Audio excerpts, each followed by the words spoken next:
everybody, and welcome to my sanctuary. I'm Mariah. Today's unplanned video is on internalized ableism.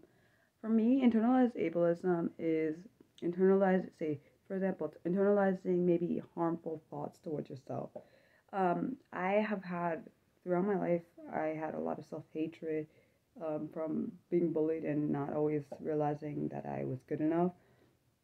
And because of those things, I would always, I'll give you examples of how I had a lot of internalized ableism. One was I used to always tell myself I was stupid, I would never really amount to much.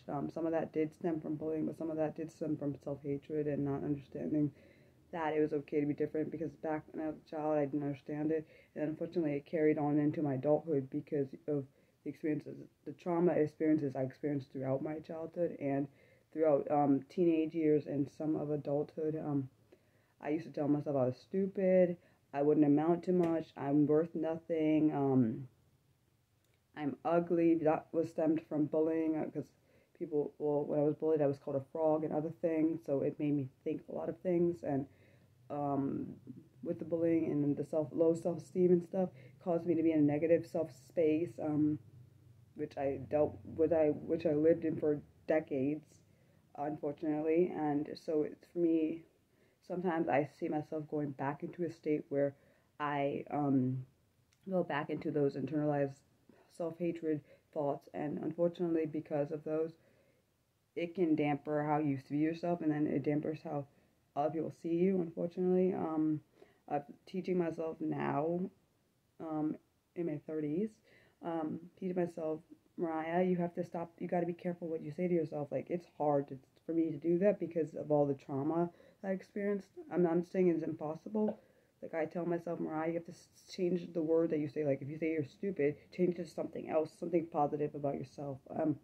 Because when I'm saying something negative about myself, I'm making myself believe that, and the more I believe it, the more I'm gonna live in that space. And unfortunately, when you internalized ableism, to me, this is my opinion, internalized ableism is very more harmful than ableism from other people. This is just my opinion, like I said, because you are always going to be with yourself, if that makes any sense. You're always going to have you. People that are online, they can go, you can remove them or delete them. They won't always be around. But when you internalize self-hatred and internalize ableistic thoughts, and you keep telling yourself over time, you're just going to you might eventually believe it. And the more you're causing more harm to yourself.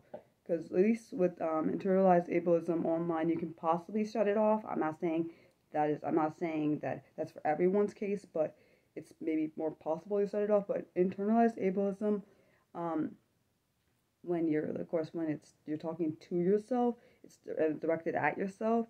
I feel like it's more damaging, because unfortunately, those thoughts are inside of you, and they can alter how you view life and view yourself, and it can cause harmful, devastating possible effects if you live in it too long, and which is sad. I hope this video helps somebody. I'm sorry if it hurts anyone's feelings, but saying this is based on my own personal experience with internalized ableism. I can't speak for anyone else's. I don't know other people's lives and their experiences and their traumas, and I'm not going to try to act like I do. Thanks for watching. Love you guys. Bye.